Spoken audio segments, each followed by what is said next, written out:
bagaimana Nabi SAW betul-betul ya menekankan tentang masalah pentingnya tauhid. Di fase pada saat itu Al-Quran belum sempurna semuanya turun. Belum ada media kayak kita sekarang yang memudahkan orang untuk belajar. Kalau sekarang kan Quran sudah sempurna, diterjemahkan ke dalam berbagai bahasa, kita sangat mudah. Dengan teknologi sekarang kita bisa dengan sangat mudah di handphone kita, bahkan kita bisa baca. Sementara kita di atas ranjang kita gitu.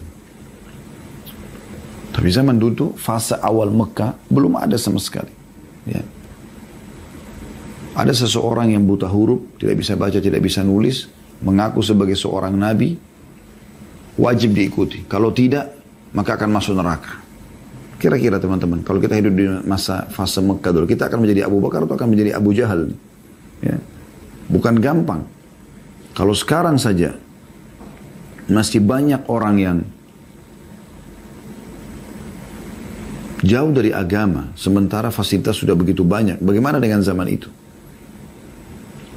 Makanya yang Nabi SAW bangun pertama adalah pondasi akidahnya. Bagaimana Nabi SAW menanamkan ini kepada para sahabat.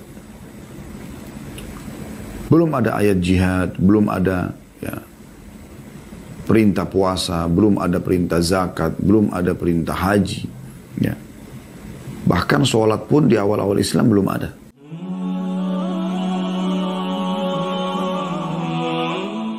Seperti biasa teman-teman sekalian, di kesempatan 2 kali dalam sebulan kita membahas atau membedah buku. Dan ini buku baru kita bedah insya Allah, tulisan Syekh Mahmud Al-Misri, 80 langkah cerdas agar selamat dari siksa neraka. Dan pada pertemuan yang lalu kita sudah jelaskan panjang lebar tentang masalah apa sih neraka itu. Ya. Kenapa setiap orang beriman harus berhati-hati, jangan sampai dia masuk ke dalam neraka atau menjadi penghuni neraka. Dan memang banyak sekali ayat-ayat Al-Quran yang menggambarkan tentang beratnya siksa neraka itu. Dan Allah sudah memberikan bocorannya kepada orang-orang beriman yang harus kita tentu engah sebagai orang yang beriman agar jangan sampai kita terjerumus ya, atau menjadi atau terdaftar sebagai orang-orang yang akan menjadi penghuninya nanti, naudzubillah min dzalik. Dan juga sudah kami titik beratkan pada pertemuan yang lalu bagaimana hadis yang mulia kata Nabi SAW, siapa yang berlindung kepada Allah sehari 7 kali dari api neraka, maka neraka akan mengatakan, ya Allah, hambamu fulan telah berlindung kepadamu dariku, maka jauhkanlah ia dariku. Dan siapapun yang memohon 7 kali kepada Allah pada satu hari agar dimasukkan ke dalam surga, maka surga akan mengatakan, ya Allah, hambamu fulan telah memohon agar dimasukkan ke dalamku, maka masukkanlah ia ke dalamku. Oleh karena itu neraka itu dan surga ada dan sudah ada. Bahkan sudah kita jelaskan bagaimana kita bisa merasakan itu ya. Seperti hadis yang juga sudah kita paparkan pada pertemuan yang lalu. Kata Nabi SAW, neraka mengeluh ya, kepada Allah tentang sebagiannya membakar sebagian yang lain, untuk saking panasnya gitu ya. Maka Allah pun mengizinkan neraka untuk bernafas 2 kali, dan itulah yang kalian temukan di musim dingin yang sangat dan juga musim panas yang sangat. Maksudnya udara yang sangat dingin dan sangat panas itu adalah hembusan nafas neraka. Dan ini bagi orang beriman bukan hal yang asing, karena bagian daripada rukun iman mereka ya. Nah, rukun iman yang 6 ya, rukun iman nomor 5-nya adalah iman kepada hari kiamat, dan itu satu paket dari kematian, prosesi alam barzah di kuburan ya, menjadi taman dari taman surga, lubang neraka, kemudian pembangkitan di mahsyar nanti, kemudian surga ataupun neraka. Dan ini adalah rukun iman yang kita tidak ada keraguan di dalamnya. Karena kalau seseorang ragu, maka tidak dikatakan dia beriman. Dan kita akan masuk, teman-teman sekalian, setelah merincikan pada pertemuan perdana pekan lalu panjang lebar masalah neraka, kita akan masuk ke langkah pertama ya, yang cerdas menurut Syekh Mahmud Al-Misri agar selamat dari neraka, yaitu masalah tauhid. Saya akan coba bacakan dulu apa yang ditulis oleh beliau dalam buku ini, baru kemudian kita akan rincikan panjang lebar dengan izin Allah Subhanahu wa taala. Bagian pegang bukunya ada di halaman 5 ya, sampai halaman 6. Kata penulis di sini, cara cerdas pertama menyelamatkan dari api neraka adalah tauhid. Beliau mengatakan perkara akidah bukan perkara sekunder yang bisa kita tunda atau kesampingkan urgensinya. Karena ia adalah pondasi agama ini seluruhnya. Islam adalah akidah yang seluruh syariatnya bersumber dari akidah tersebut. Dan syariat menata urusan kehidupan manusia. Allah tidak akan pernah menerima syariat kaum muslimin hingga akidah mereka lurus dan benar. Ya. Jadi ini paragraf yang pertama ya. Saya akan coba rincikan. Tauhid adalah artinya mengesahkan Allah.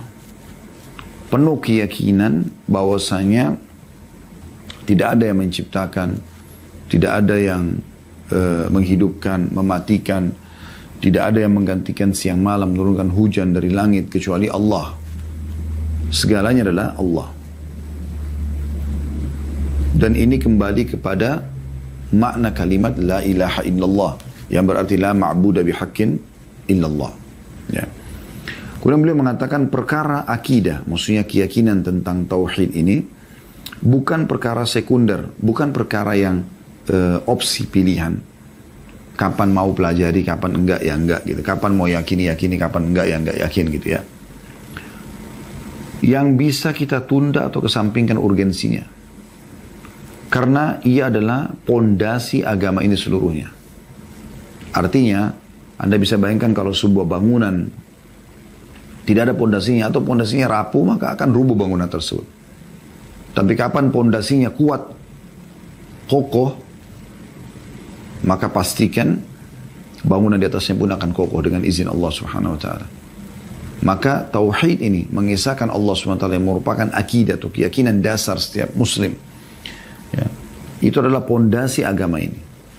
Agama seseorang akan kokoh, akan kuat kalau dibangun di atas akidah ini. Dan itulah yang ditanamkan oleh Nabi SAW di fase Mekah kepada para sahabat. Bagaimana Nabi SAW betul-betul ya, menekankan tentang masalah pentingnya tauhid. Di fase pada saat itu Al-Quran belum sempurna semuanya turun. Belum ada media kayak kita sekarang yang memudahkan orang untuk belajar. Kalau sekarang kan Quran sudah sempurna, diterjemahkan ke dalam berbagai bahasa, kita sangat mudah. Dengan teknologi sekarang kita bisa dengan sangat mudah di handphone kita, bahkan kita bisa baca. Sementara kita di atas ranjang kita gitu. Tapi zaman dulu, fase awal Mekah, belum ada sama sekali. Ya. Ada seseorang yang buta huruf, tidak bisa baca, tidak bisa nulis, mengaku sebagai seorang nabi, wajib diikuti. Kalau tidak, maka akan masuk neraka. Kira-kira teman-teman, kalau kita hidup di masa fase Mekah dulu, kita akan menjadi Abu Bakar atau akan menjadi Abu Jahal? Ya. Bukan gampang. Kalau sekarang saja, masih banyak orang yang jauh dari agama, sementara fasilitas sudah begitu banyak. Bagaimana dengan zaman itu? Makanya yang Nabi SAW bangun pertama adalah pondasi akidahnya. Bagaimana Nabi SAW menanamkan ini kepada para sahabat. Belum ada ayat jihad, belum ada ya, perintah puasa, belum ada perintah zakat, belum ada perintah haji. Ya. Bahkan sholat pun di awal-awal Islam belum ada. Tepatnya nanti diperintahkan di tahun ke-11 dari masa kenabian, dari 13 tahun Nabi SAW di Mekah setelah kejadian Isra dan Mi'raj. Sebelumnya ada sholat malam, tapi 5 waktu sholat ini nanti diperintahkan pada saat itu. Yang ada adalah penanaman bahwasanya ini berhala-berhala adalah makhluk. Semua adalah makhluk. Tidak ada yang menciptakan apapun kecuali Allah. Itu yang ditanamkan. Maka lahirlah orang-orang seperti Abu Bakar, Umar, Uthman, Ali, Talha, Zubair, Abdurrahman bin Auf, Sa'ad bin Abi Waqqas, Hamzah bin Abdul Muttalib, ya, Bilal bin Rabah, ya, Mus'ab bin Umair, dan seterusnya. Ridwanullah alaihim, sahabat-sahabat yang luar biasa. Mereka sampai meneteskan darah pun di jalan Allah, tetap akan mempertahankan akidah ini. Target mereka semua adalah masalah akidah ini. Makanya beliau mengatakan, saya ulangi, perkara akidah bukan perkara sekunder yang bisa kita tunda atau kesampingkan urgensinya. Karena ia adalah pondasi agama ini seluruhnya. Islam adalah akidah yang seluruh syariatnya, perintah-perintah larangan Allah di dalam, bersumber dari akidah tersebut. Dan syariat menata urusan kehidupan manusia.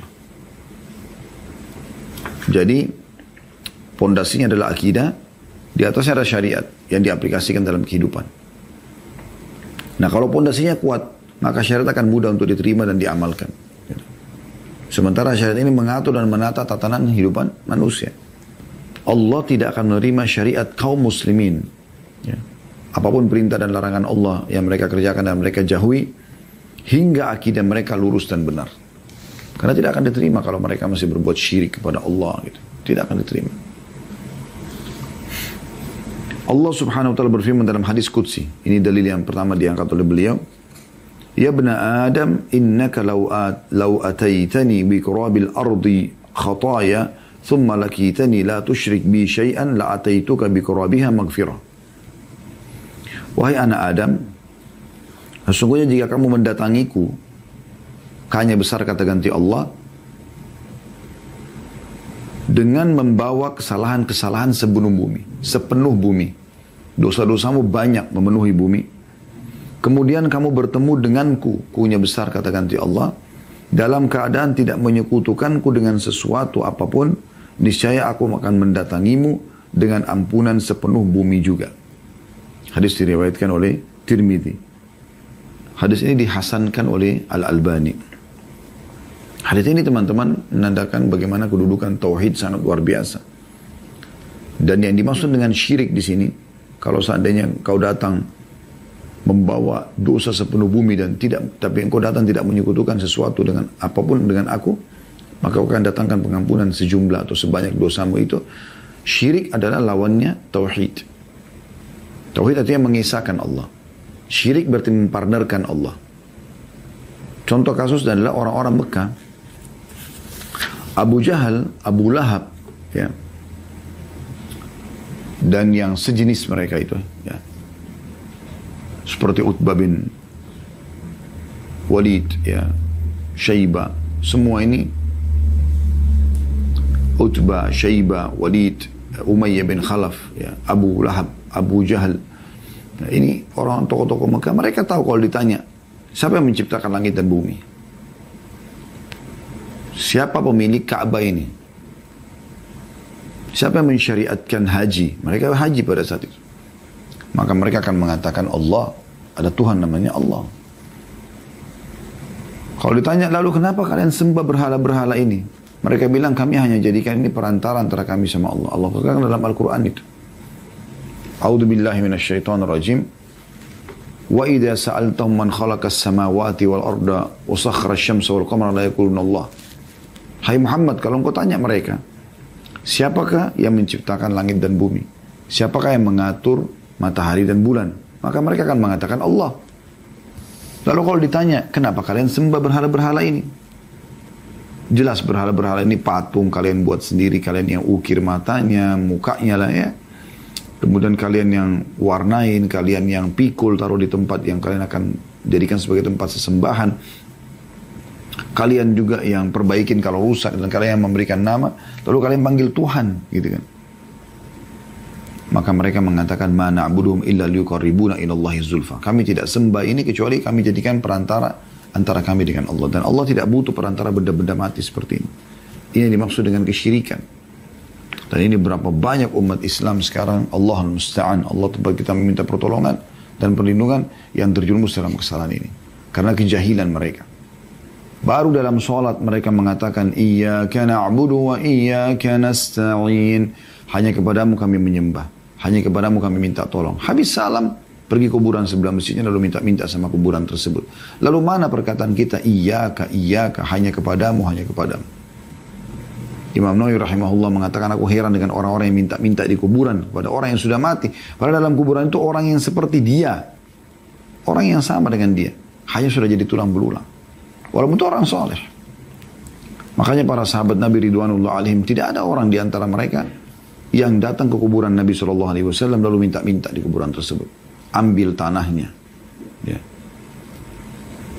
Anda perlu tahu, kuburan Nabi Muhammad SAW itu ada di dalam rumahnya Aisyah radhiyallahu anha.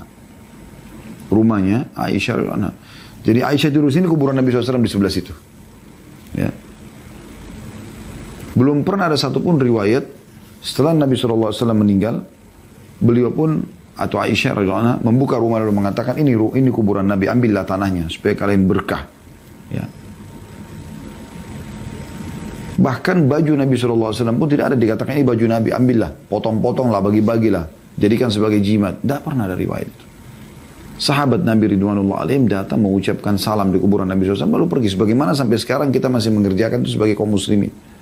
Kita masih mengucapkan salam. Kita ya menziarahi kuburan Nabi SAW, iya. Tapi nggak melakukan kesyirikan. Bagaimana orang banyak melakukan kesyirikan yang luar biasa. Mengambil-ambil tanah kuburan, mencari keberkahan di situ, menaruh air beberapa hari supaya dianggap itu berkah, dan seterusnya. Dari mana semua ini? Tidak pernah ada dalam syariat Allah Subhanahu Wa Taala, dan tidak pernah dicontohkan oleh para sahabat Nabi Ridwanullah alaihim yang hidup bersama Nabi SAW. Bahkan di zaman Nabi SAW banyak orang yang masih, waktu Nabi hidup pun mereka melakukan kesyirikan, lalu ditegur oleh Nabi SAW. Seperti orang-orang Mekah tadi yang menjadikan patung-patung sebagai perantara.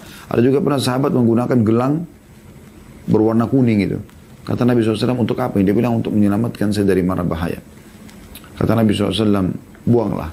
Karena kalau kau meninggal sementara masih ada di badanmu, maka kau tidak akan beruntung selamanya. Karena itu syirik, mempartnerkan Allah Subhanahu Wa Taala. Berapa banyak orang-orang yang syirik ya kepada Allah Subhanahu Wa Taala dengan meramal dengan bintang-bintang. Sampai kata Nabi SAW satu waktu kepada para sahabat ya, selepas sholat subuh waktu itu, Allah telah berfirman, malam itu hujan deras gitu, telah tiba pagi hari ini hamba-hambaku yang beriman padaku dan kufur kepada bintang-bintang, dan ada juga hamba-hambaku yang beriman pada bintang dan kufur kepadaku. Kata Nabi SAW, lalu Allah mengatakan, orang-orang yang mengatakan bahwasanya kami turun hujan, atau hujan ini turun karena izin Allah, maka dia beriman padaku dan kufur kepada bintang-bintang. Yang mengatakan hujan ini turun karena bintang ini atau bintang itu, maka dia telah beriman pada bintang dan dia telah kufur kepadaku. Coba bayangkan, ramal dengan bintang-bintang. Bukankah banyak umat Islam sekarang sibuk dengan bintang kamu apa? Taurus, Sagittarius, ya, dan seterusnya. Lalu kemudian mengundi nasibnya dengan benda itu. Ini semua tidak pernah ada dalam syariat. Mana pun ada riwayat Nabi Muhammad SAW mengatakan, ya, misal, jangankan bulan-bulan Masihi seperti itu, bulan Hijriah saja. Tidak pernah syariat Nabi SAW ya, mengatakan bahwasanya begini dan begitu misalnya. Oh, karena saya lahir bulan Rabiul Awal, maka bintang saya ini. Tidak pernah ada riwayat seperti itu. Kita umat Islam punya sendiri akidah kita.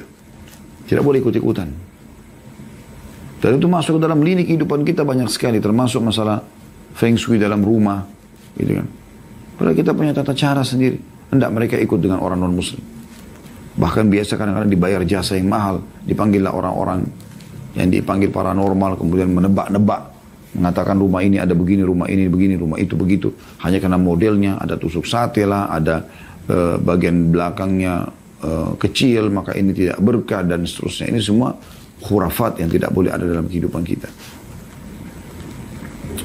Selanjutnya kata beliau, orang-orang yang berpegang pada tauhid, mereka lah yang akan mendapatkan syafaat Nabi Muhammad SAW. Sebagaimana sabda Nabi SAW diriwayatkan oleh Imam Muslim. Syafaat artinya pertolongan Nabi di hari kiamat nanti, supaya bisa selamat dari neraka dan masuk ke dalam surga. Kata Nabi SAW, likulli nabiyyin da'watun mustajabah, fata'ajjala kullu nabiyyin da'watah, wa inni khabba'tu da'wati syafa'atan li ummati yawmal qiyamah, fahiya na'ilatun insya'allahu man mata min ummati la yushriku billahi syai'a. Setiap nabi mempunyai doa yang mustajab atau pasti diterima.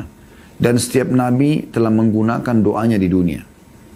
Sedang aku menyimpan doaku sebagai syafaat untuk umatku pada hari kiamat kelak. Syafaatku akan didapatkan insya Allah oleh siapa yang mati dari umatku tanpa menyekutukan Allah dengan apapun. Tanpa syirik.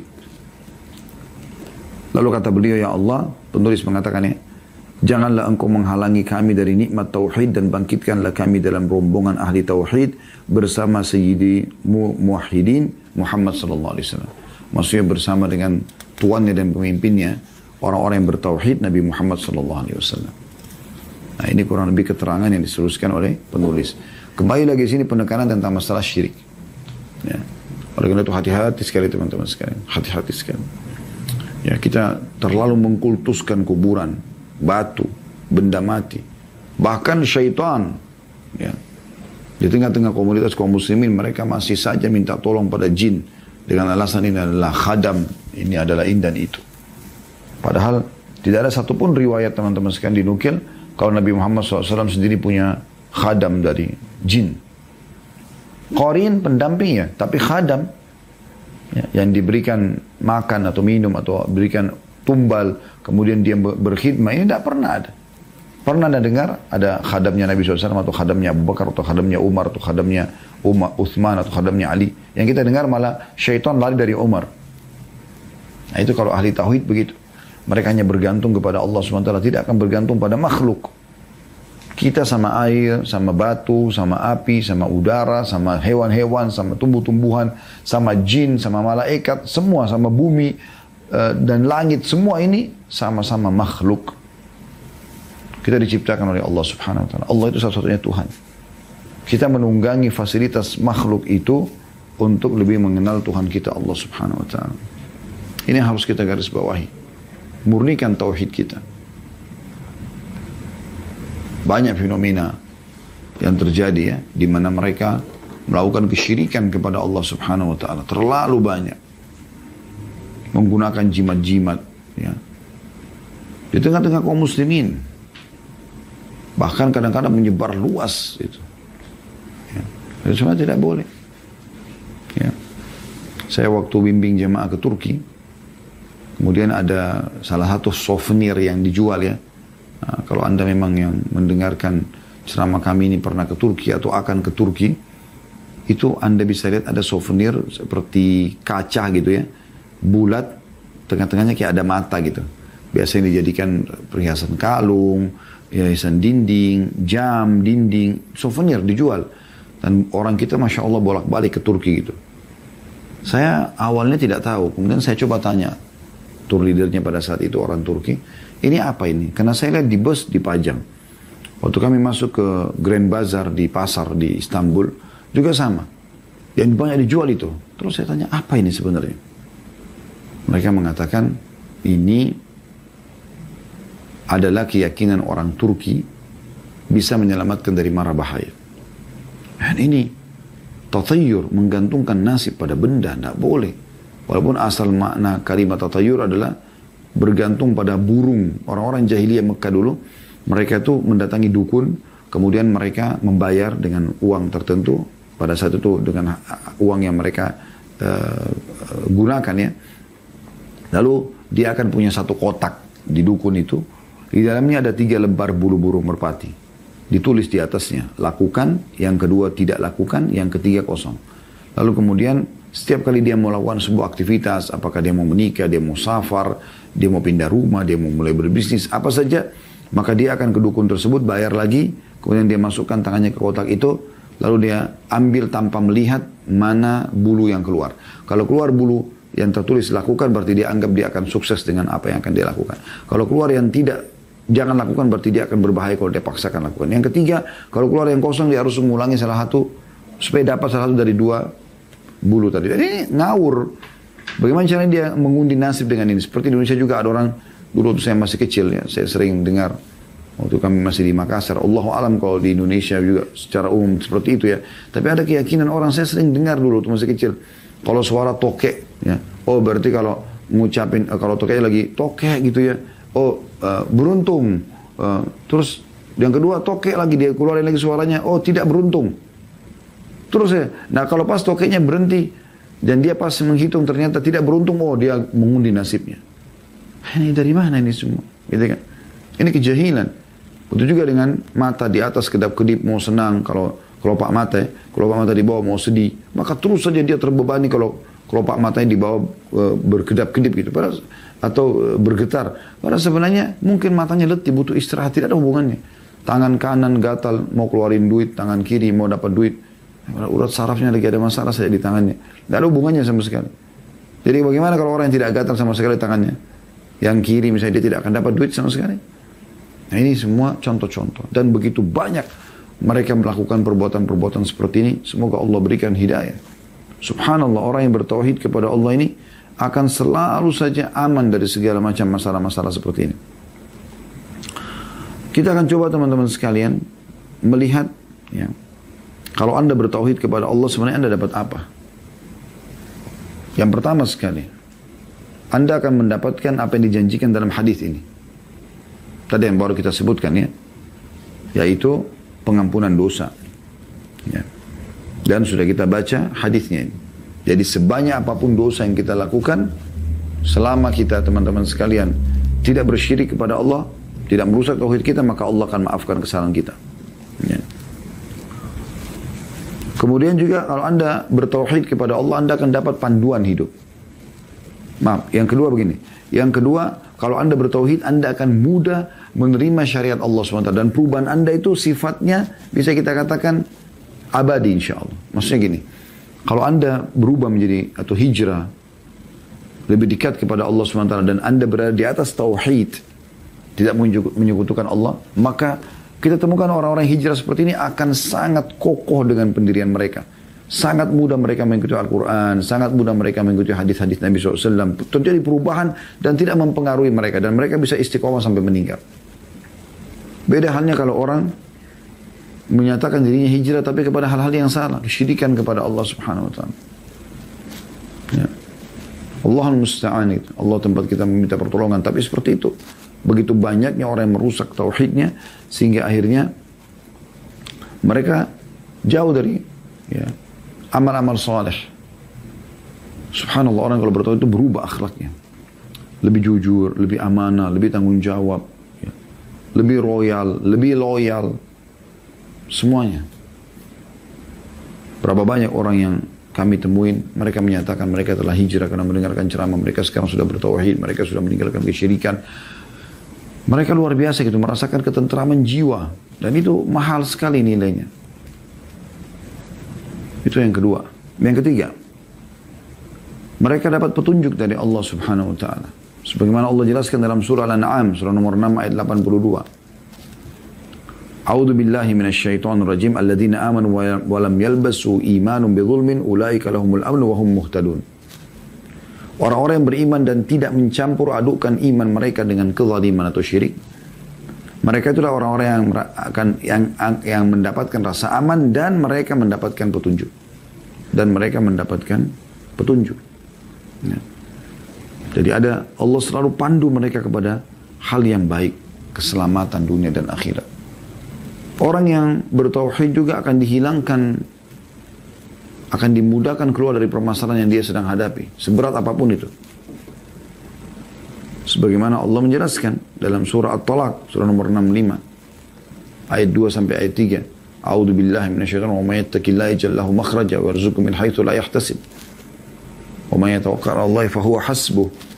Al-ayat yang artinya barang siapa yang bertakwa kepada Allah. Bertakwa artinya patuh kepada Allah. Dia bertauhid kepada Allah.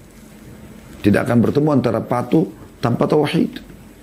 Kalau dia betul-betul memurnikan tauhidnya kepada Allah, maka kepatuhan juga akan maksimal. Maka Allah akan berikan solusi dari permasalahan dan juga Allah akan berikan rezeki dari tempat tidak disangka-sangka. Ya. Itu yang keempat. Yang kelima, Allah Subhanahu Wa Taala akan menjadikan dalam hatinya rasa cinta kepada keimanan. Dia kalau menyukai sesuatu karena iman, dia kalau benci itu karena iman. Ini juga ada nilai tersendiri. Sebagaimana Allah sebutkan dalam surah Hujurat, surah nomor 49 ayat 7. A'udzu billahi minasyaitonir rajim. Wa'lamu anna fikum Rasulullah law yuti'ukum fi katsirin minal amri la'anittum walakinna Allah habbaba ilaikumul imana wa zayyanahu fi qulubikum wa karraha ilaikumul kufra wal fusuqa wal isyan ulaika humur rasyidun. Allah menjadikan kamu cinta kepada keimanan dan menjadikan iman itu indah dalam hatimu, serta menjadikan kamu benci kepada kekafiran, kefasikan dan kedurhakaan. Mereka adalah orang-orang yang mengikuti jalan yang lurus. Nanti orang yang bertauhid ini Allah akan tanamkan dalam hatinya cinta keimanan. Iman itu akan ada dalam hatinya, terhias betul. Tidak ingin melakukan pelanggaran-pelanggaran. Ya. Selalu mengerjakan ketaatan dan berlomba-lomba. Bersaing dalam kebaikan untuk mengerjakan kebaikan tersebut. Maka itu yang ada dalam hati orang-orang yang beriman. Yang keenam, tauhid. Ya. Satu-satunya cara untuk menjawab semua pertanyaan yang muncul, ya, yang memang sulit untuk dijawab oleh akal manusia. Seperti misalnya, kita lihat ke langit. Siapa yang ciptakan langit itu? Siapa yang ciptakan bintang-bintang yang miliaran jumlahnya menurut para ilmuwan dan sangat jauh dari bumi, bahkan ada yang jauh lebih besar sampai jutaan kali besar daripada bumi ukurannya. Siapa yang menciptakan semua itu? Bahkan saya pernah lihat ya, foto dari para ilmuwan itu ditaruh di museum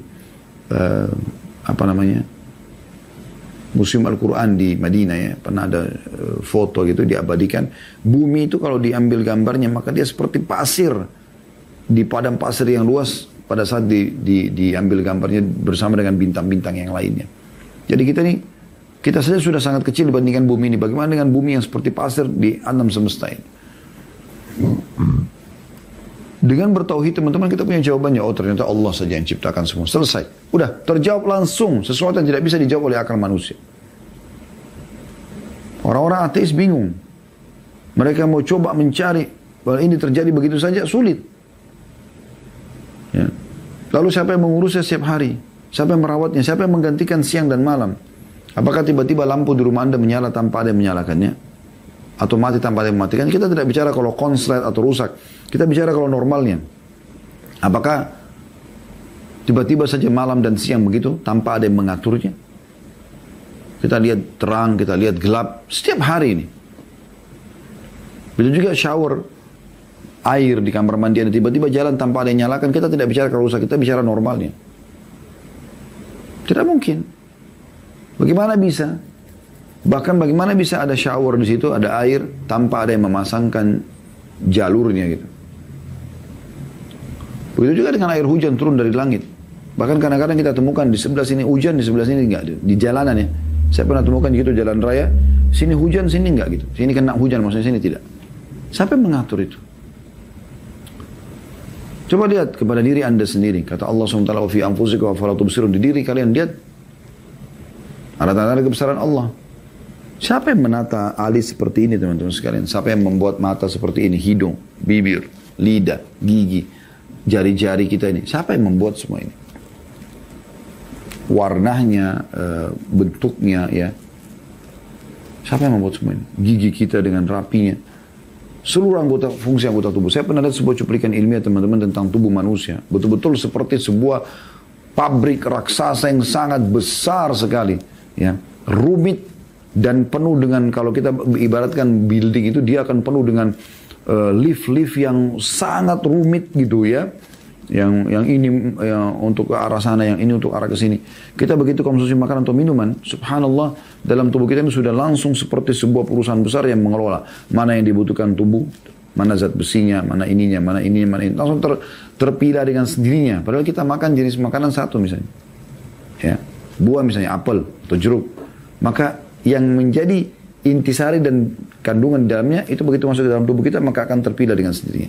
Seperti kalau building besar itu ada lift-lift yang membawa semua ini ke masing-masing titiknya gitu. Dan yang tidak dibutuhkan oleh tubuh ampasnya dibuang. Dan kita harus membuangnya. Kita mules, kita harus membuangnya. Tidak bisa kita tahan itu. Ini semua teman-teman, kalau orang bertauhid dia punya jawabannya. Oh ternyata ada penciptanya Allah. Udah, la ilaha illallah. Dia punya jawabannya. Hewan-hewan. Dari semut yang kecil sampai ke gajah yang besar. Luar biasa gitu. Ya. Kulitnya, postur tubuhnya, bentuknya lah ya. Kemudian sistem pencernaan, sistem pertahanan ya. Anda kalau lihat di YouTube alam hewan Anda akan kagum dan melihat ini keajaiban yang luar biasa gitu ya.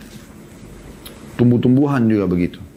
Belum kita bicara air, batu, udara, api, dan sekian banyak kalau kita ingin bahas.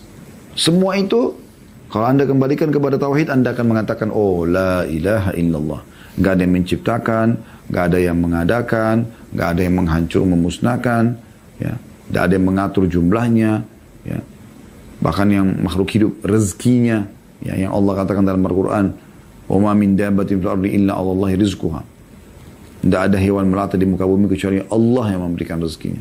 وَيَعْلَمُ مُسْتَقَرَّ مُسْتَوْضَعَهَا. Dan Allah tahu tempat di mana mereka tinggal dan bagaimana mereka tinggal itu. Tentang daun Allah mengatakan وَمَا تَسْقُطُ مِنْ وَرَقَةٍ إِلَّا يَعْلَمُهَا. Tidak ada satu lembar daun pun yang jatuh kecuali Allah tahu. وَلَا حَبَّةٍ فِي ظُلُمَاتِ الْأَرْضِ وَلَا رَطْبٍ وَلَا يَابِسٍ إِلَّا فِي كِتَابٍ مُبِينٍ. Dan tidak ada benda basah ataupun kering di muka bumi, di alam semesta ini, ya, di langit dan di bumi kecuali Allah tahu, dan Allah sudah catatkan dalam kitab Lauhul Mahfuz. Tauhid akan membuat orang lebih tenang dengan semua itu. Jadi tahu jawabannya. Nah, ini sangat mahal, ya, sehingga Anda tidak akan pernah takut, tidak akan bergantung, tidak akan pernah, ya, cinta dan benci kecuali karena Allah Subhanahu Wa Taala. Di antara manfaat orang bertauhid kepada Allah Subhanahu Wa Taala adalah aman, merasa aman, tentram, ya, dengan penuh keyakinan kalau semua sudah Allah atur, rezekinya, jodohnya, umurnya, kita tinggal menjalankan saja. Dan dia juga akan merasa tentram dalam menerima syariat Allah Subhanahu Wa Taala karena dia tahu ini adalah dari Tuhannya dan pasti baik, dan memang terbukti seperti itu. Syariat Allah SWT semuanya baik. Dari suruh jujur, amanah, tanggung jawab, bakti sama orang tua, menjenguk orang sakit, bersedekah. Semua baik-baik. Dan dijanjikan janji-janji yang besar. Begitu juga dengan yang dilarang semuanya buruk. Bohong, menipu, manipulasi data, menggunjing, memfitnah, memukul, mencuri. Semua ini tidak boleh. Dan diberikan ancaman yang berat. Maka orang yang bertauhid, ini poin yang ketujuh, ya, dia akan merasa aman dari semua itu. Karena dia udah tahu. Dia tinggal jalankan perintah, dia tinggal nikmati apa yang diperintahkan dan atau yang dihalalkan. Dan juga dia akan jauhi apa yang dilarang. Ya. Kemudian yang kedelapan, dapat jaminan surga. Dapat jaminan surga. Dan bisa dihitung orang itu husnul khatimah kalau dia sempat mengucapkan kalimat tauhid ini. Hadits yang masyhur kata Nabi SAW, man mata huwa ya'lam annahu la ilaha illallah dakhala jannah. Siapa yang mati sementara ia betul-betul meyakini dan mengetahui bahwasanya tidak ada ilah yang berhak disembah kecuali Allah, maka dia akan masuk surga. Ada jaminan untuk itu. Dalam hadis yang lain kata Nabi SAW, man mata la yusyrik billahi syai'an dakhala jannah.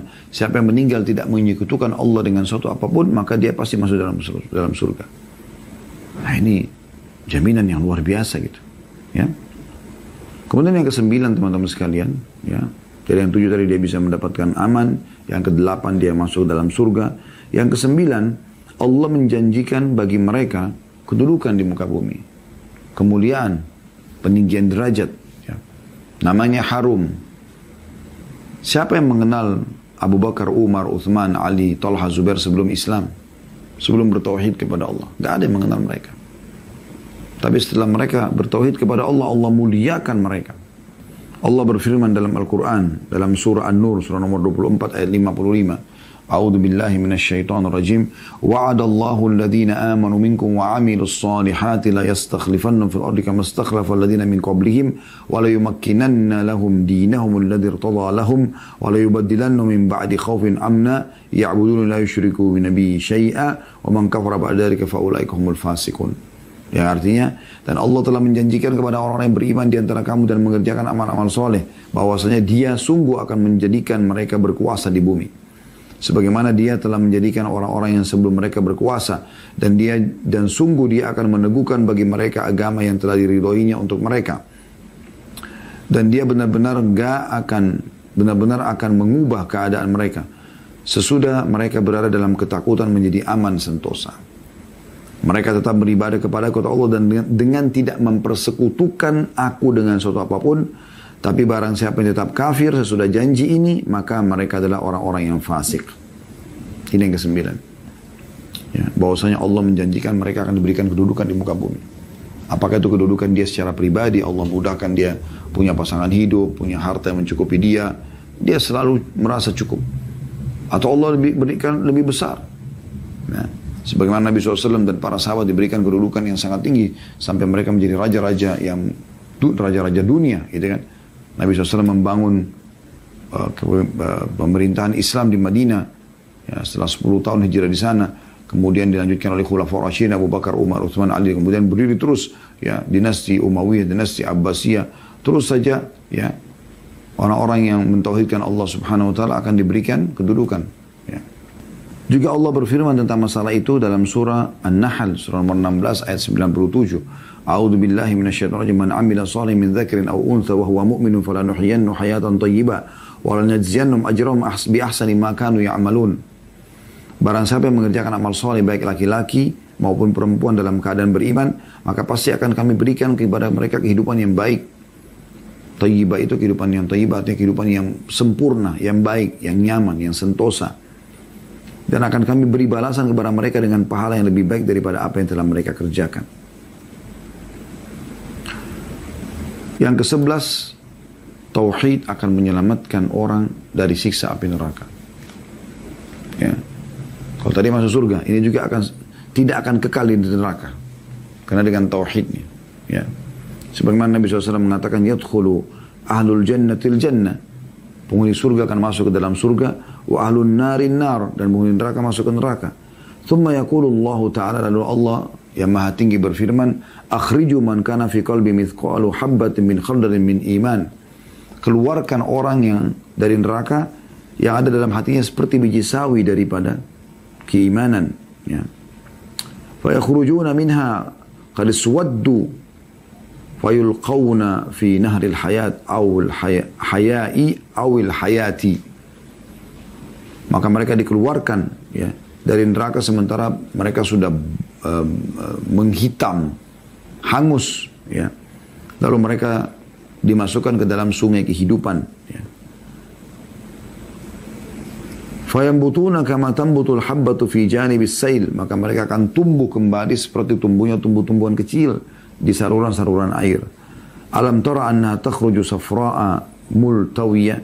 Tidakkah kalian lihat ya kalau benih itu tumbuh berwarna kuning dan berlipat-lipat atau ya masih lemah gitu. Nah, di sini teman-teman sekalian akan dikeluarkan orang yang dalam hatinya ada seperti biji sawi dari keimanan. Maksudnya tauhid. Ya, tauhid. Karena iman adalah tauhid. Tidak mungkin tidak gitu. Tauhid juga ini menjadi penyebab ini yang ke-11 diterimanya amal. Karena orang kalau syirik habis semua. Allah mengatakan dalam Al-Quran, lain asyrakta la yahbatanna amaluk wa la takunanna minal khasirin. Kalau kamu berbuat kesyirikan maka pasti akan hancur seluruh amalmu. Ya. Dan kau termasuk orang-orang yang rugi. Jadi dengan tauhid akan selamat amal-amal kita. Terutama, subhanallah, saya melihat teman-teman dalam praktek lapangan ya. Apapun yang kalau kita kembalikan kepada tauhid, kita akan merasakan ketentraman yang luar biasa. Misal, Anda sedang mendapatkan nikmat yang melimpah. Anda kalau kembalikan kepada tauhid Anda, oh ini dari Allah. Udah, Anda tinggal menikmati dan Anda bersyukur kepada Allah. Anda tidak akan sombong dengan nikmat itu. Baju baru, mobil baru, rumah baru. Apapun kelebihan Anda selalu kembali kepada Allah. Alhamdulillah. Itu kalau Anda bertauhid. Kalau tidak maka Anda tidak akan lakukan ini. Yang ada adalah digoda dan dikuasai oleh syaitan untuk selalu ya, sombong, riya dan seterusnya. Kalau Anda sedang mendapatkan cobaan, akan jadi kecil dengan bertauhid kepada Allah. Karena kita tahu Allah tidak akan menguji hambanya lebih daripada kemampuannya sebagaimana sabda Nabi SAW. Dan juga kita tahu Allah itu maha melihat, maha mendengar, tahu apa yang terjadi pada kita. Tahu bukan tidak tahu. Maka dengan begitu kita akan kembali kepada Allah Subhanahu Wa Taala. Kita akan bisa terima cobaan tersebut. Begitu orang kalau bertauhid. Tadinya akhlaknya buruk jauh dari agama akan menjadi baik dengan bertauhid. Yang pembohong jadi jujur, yang pelit jadi dermawan, gitu kan. Yang penakut jadi pemberani, berubah semua dengan bertauhid kepada Allah Subhanahu Wa Taala. Itu luar biasa. Itu bisa mengubah pribadi seseorang, gitu kan. Yang ke-12, tauhid akan memerdekakan seseorang dari penghambaan kepada selain Allah. Kita akan hidup mulia, tidak akan tunduk kepada makhluk. Walaupun dia seorang raja, walaupun dia seorang yang kaya raya, orang bertauhid punya kemuliaan jiwa. Mereka tidak akan pernah tunduk dan menghinakan diri di depan makhluk. Itu sudah umum. Makanya pada saat Sumayyah radhiyallahu anha, budaknya Abu Jahal, majikannya yang menguasai dia, yang bisa menjualnya, membunuhnya di depan rumah, dalam kondisi dia hamil dengan ditusukkan anak tombak kecil. Dia tidak mau tinggalkan. Karena dia sudah bertauhid kepada Allah. Tidak tergoyahkan dengan itu. Tidak tergiurkan. Apapun yang ditawarkan dari urusan dunia ini, maka jadi kecil bagi mereka. Ada seorang sahabat diutus oleh Nabi SAW untuk membawa surat ke salah satu raja. Kemudian raja itu marah lalu dibunuh utusan tersebut. Dilemparkan tombak ke perutnya. Maka dia mengatakan, Fuztu wa Rabbu Ka'bah. Saya telah beruntung. Saya telah menang. Ya, demi Tuhannya Ka'bah. Maksudnya Allah subhanahu wa ta'ala. Karena Allah yang menciptakan Ka'bah itu. Orang pada heran. Bagaimana bisa orang ini dibunuh. Tapi dia mengatakan dia beruntung. Karena dia tahu. Bahwasanya dengan dia mati pun dia akan masuk ke dalam surga. Begitu orang bertauhid. Banyak hal yang terjadi pada orang yang bertauhid ini yang tidak bisa dimiliki oleh orang lain gitu. Ya. Dan sebagaimana mereka di dunia aman, mereka juga di akhirat akan aman. Oleh karena itu teman-teman, jangan pernah rusak tauhid Anda ini. Jangan pernah rusak, sudah saya kasih contoh-contoh. Kebanyakan mereka yang merusak tauhidnya ini, ya, di Indonesia itu yang paling sering, yang pertama datangi dukun. Ini paling merusak akidah dia. Tauhidnya rusak ini. Akhi dan ukhti, kalau ingin lawan jenis kita suka, misalnya istri, suami, atau kita ingin menikah dengan seseorang, jangan lintas alam. Tidak usah lintas alam ke alam jin. Di alam kita saja manusia. Saya sekarang kalau mau buat istri saya suka, sederhana kok. Saya baik sama dia, saya penuhi kebutuhannya. Ya udah. Gitu kan. Tulus, loyal, royal sama dia. Selesai kok. Dia akan suka. Bagaimana juga saya akan suka pada istri saya kalau dia melakukan hal yang sama gitu. Sama sahabat saya juga begitu. Kita tulus, ya, kita memenuhi kebutuhan dia, kita membantunya, kita tunjukkan kesetia kawanan, maka akan dekat dengan sendirinya kan gitu. Jadi nggak perlu bawa foto orang ke dukun, lalu menggunakan jin, lalu memaksa orang itu untuk menyukai dengan cara jin. Ini nggak benar. Syirik kepada Allah SWT. Ya. Allah memberikan kita cara untuk berobat dari penyakit, bukan dengan cara ke dukun. Ada dengan ruqyah syariah, ada dengan ikhtiar medis yang selain obat-obat yang haram tentunya, yang halal dibolehkan, yang halal meninggalkan yang haram. Bisa, gitu kan? Jadi nggak perlu semua ini. Kita nggak suka sama seseorang, kita lihat benar atau salah. Kalau dia zalim, maka kita tinggal berdoa kepada Allah. Kita berharap pahalanya atau kita minta Allah hukum dia. Tidak perlu kita datang ke dukun suruh bunuh dia. Misalnya, ini bahaya sekali. Karena pasti mereka menggunakan wadah jin, syaitan. Di muka bumi ini cuma ada dua jalan. Jalan yang pertama, jalan keselamatan. Tidak ada jalan yang lainnya, yaitu jalannya Allah Azza wa Jalla. Ujung-ujungnya surga. Juru bicaranya Allah, para nabi-nabi dan rasul. Penyambung lidahnya nabi dan rasul adalah para ulama dan para da'i. Anda kesini akan dipandu ke jalan Allah dan pasti selamat. Tidak ada jalan keselamatan yang lain. Yang kedua jalannya iblis. Tidak ada jalan yang ketiga. Ini yang pertama tadi keselamatan, yang ini kehancuran. Iblis, juru bicaranya dukun, peramal, penyambun, penyihir dan ahli maksiat. Anda kesini akan dipandu ke iblis dan iblis pasti ke neraka.